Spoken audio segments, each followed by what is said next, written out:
Hey there internets, I'm Michael and this is Toucan Play That Game, and today we are finishing our look at Dead of Winter. So if you haven't done so already, you might want to check out my video on how to play this game and also my example of it being played. And this video you'll be finding out my thoughts and opinions on the game. But before we get into that, let's talk about what Dead of Winter actually is. Well, Dead of Winter is a zombie game, but it's more than just your typical zombie game running around shooting zombies. It is a game of great depth about trying to survive the zombie apocalypse during the dead of winter and working together as a team, but potentially there are traitors amongst you. Now, it's a very hard game to pin down on what you're actually doing, but each round you're going to be trying to resolve crises which require you to give certain types of items into the middle of the board. Now, if you're working against the colony, you just give the wrong type of item. If you're working for the colony, you'll be contributing the correct item. So you'll be moving around and just trying to survive and fight off the zombies long enough to find the items that you need in order to survive these different crises each round and then to fulfill your objective. And this is a game which has variable objectives. There is a stack of objectives that you can choose from which have varied lengths and difficulties. So that's kind of a brief summary of what you will be doing in Dead of Winter. So now let's talk about what I think of it. And as always, I'm going to start on the artwork, looking at the box here. Now, I love this box. It is shiny, it is glossy, it photographs terribly, but it looks really nice and it feels really nice. It feels like quality. But that's just the box. It's kind of a shame. It doesn't really tell you much about the game artwork-wise. It feels fantastic and looks fantastic. I mean, you're excited when you see this. It's like a book cover. It makes you wonder, what is that game? But it doesn't really tell you much about it. And okay, it's got the zombie hands, but realistically, I don't think the zombies are the focus of this game. And yeah, I think they probably agree, and that's why there's no zombies on the cover, because the focus is the survivors, is the characters, it is the players. It is a story-driven game, really. But anyway, so that's the box art. What about the rest of the art in the game? Well, there's not a lot of it to speak of. You've got bits and pieces on the board and on the player sections, but there's not a whole lot there. What there is, though, does make you think of kind of cold, wintry months and kind of apocalyptic viewpoint of the world. And it's the same with the character images and cards, and they've done quite a nice job of it just being pleasing artwork. It's nothing special, it doesn't excite me, the artwork in this. And they have had to try and do nice artwork because, well, they've got these standees rather than minis. And I'll talk about that when I'm talking about the components. But what they've done, the artwork on these is okay. It doesn't, as I say, it's not going to make anyone excited and change their lives, but it's not bad. It's not going to put you off. So that's really all I have to say on the artwork. So now let's move on to the components. And as I've already said, the outer box here is lovely. Unfortunately, the insert is terrible, but it's no worse really than most games. It's just a bit of an empty box without positions for everything and all the cards. And you can get custom inserts if you want that, and it means that people who aren't interested in it aren't paying out for it. So that's reasonable, I suppose. So we have the colony board here. This is reasonable, good quality for the size of board it is. I think if this board was any bigger, I would want a thicker, harder wearing board. But for what it is, it's all right. It's a shame we've just kind of got a blank sheet on the back.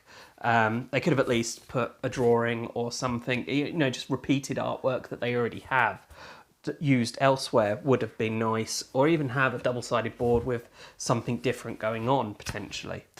But otherwise, it's good quality. The graphic design on the layout and everything works nicely. Everything's really clear on where you'll be putting things, so that's all good. But then you have these boards, and I call them boards. You got the cards, these location cards, and they're barely cards. I mean, flimsy as anything. They're practically paper, and that's kind of a shame. I would have liked to have seen kind of heavy card stock on these. It would have made them feel nicer, but you know, they're doing the job, and it would mean more money. So I kind of like that they've worked to keep the costs down but still have a good game. And of course, the player reference sheets that each player has in front of them are again that same flimsy card, and it is a shame. It makes the game feel less quality than the game actually is. So then we have the cards, and the cards are all the same stock. They're perfectly reasonable card stock. They're not bad. They're nothing special that I would shout about either.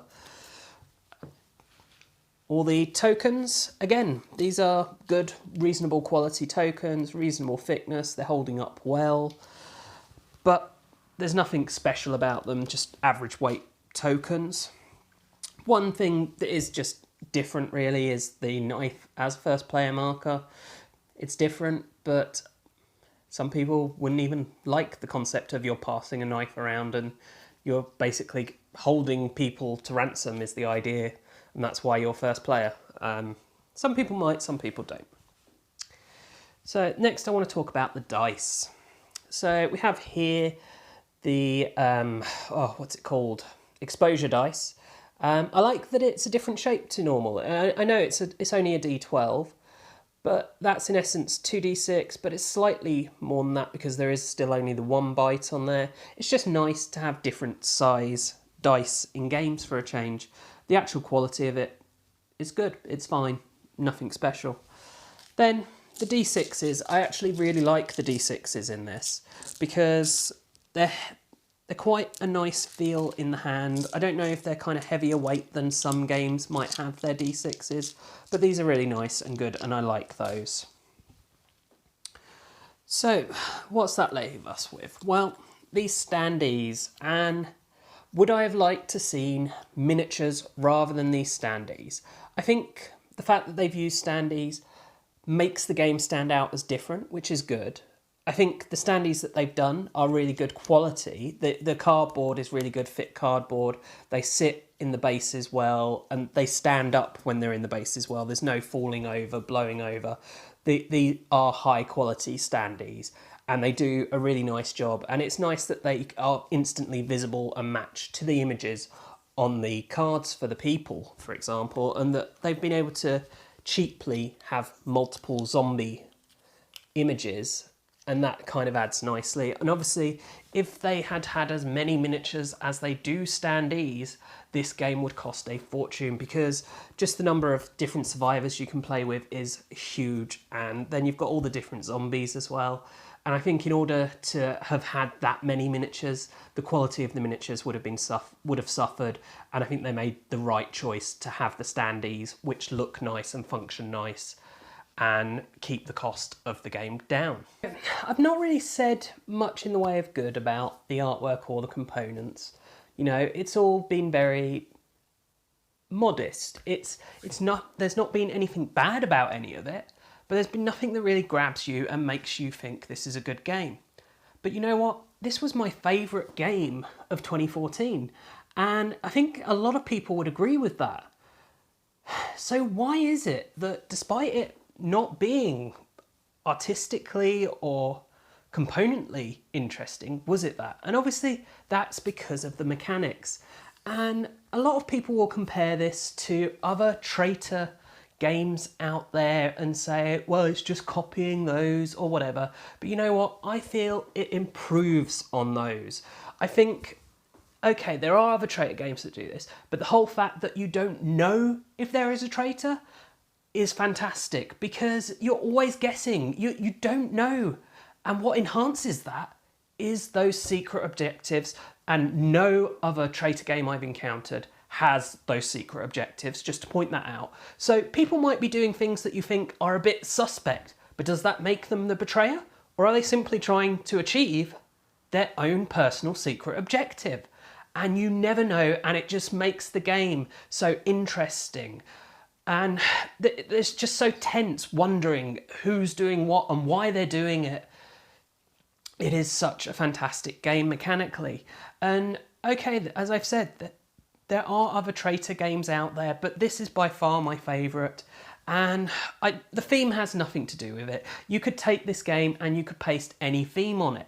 And in fact, that's pretty much what they're going to be doing, because this is a Crossroads game. And that whole Crossroads game, they're going to be pasting on various different themes. I think the next one is space. I can't remember. It was either space pirates or something. I don't know, aliens, or who knows. But it proves that they can apply, they could have applied any theme to this really. And I do like the zombie theme. I don't feel it's as done to death, especially when it's been done in a different way with this game to some of the others out there. And personally, I've not liked a lot of the other zombie games, so it's quite nice to have one that I really like. Now, is that theme integral? Not mechanically. It's definitely not mechanically integrated into those rules. You could have you fighting off anything else really, and it would still probably work. It does seem to work especially well with it being zombies, I will give you that. But there is more to it than that. And the whole way the game works, with you never know what someone's doing. And the mechanics are great for that. Now, is there anything else different and interesting mechanically on this? Well, having the actions that use dice and don't use dice, that's not really different or unique, but it works. I mean, there's nothing in this game where you're looking at that and you're thinking, that's just bogging the game down or slowing the game or detracting from the core game and the feel of the game. There's nothing like that in this. And there's one last thing that I think makes this game stand out compared to other games, and especially compared to other traitor games. And it is the whole Crossroads thing. These cards here, these Crossroads cards, are a fantastic addition to this game. And it's such a small thing, but having so many of them, I think, is a big part of it, because you never know what's going to happen with these Crossroads cards.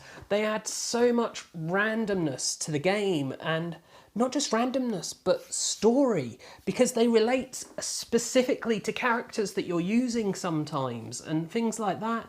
And the whole way they've been written and worded feature into the whole zombie thing and winter thing. They just work fantastically. And I am in love with this game. Because of that, you never know if there's a traitor, and these Crossroad cards, which just enhance the thematic aspect of this game that draws you into the story that is going on each game and is different each game. Even playing the same objectives, because you might have different cards of these come up, different cards coming up searching. It just works fantastically, and I can't speak highly enough of it. But of course, this leaves one last question, and that is, can two play that game? Two can play that game. But, and this is a big but, you're not playing the same game really. Because as I said, a big part of what makes this game amazing is you never know if there's a traitor. When you're playing two-player, it's co-op. You know there are no traitors, you're all just working together. And don't get me wrong, it is still a good co-op game that works and feels much like most of the other co-op games out there. And I do like co-op games, and I still choose to play this as a co-op game. And it is fun and interesting still. And you still get that sense of story, and the fact that you're still using these Crossroads cards can make a big difference to pulling you into that story still. So yes, it is a good game as a two-player game, but it is by far a better game if you're playing with 3 or more players. And with regards to if there's a sweet spot on this game, you know what? 3, 4, 5, they're all good. It can go a bit long on 5, but it's still good. And I would happily play this with any number, 2, 2, 5. It does work really well on all of those. And so that's my thoughts on Dead of Winter, a Crossroads game. And I hope you have enjoyed this video, and of course if you have, Please do check out the rest of the videos on the channel, and of course subscribe to the channel and share it with your family and friends. And you can also find us on social media. We are on Facebook and we're also on Twitter. So please do check us out there. And as always, thanks for watching and bye for now.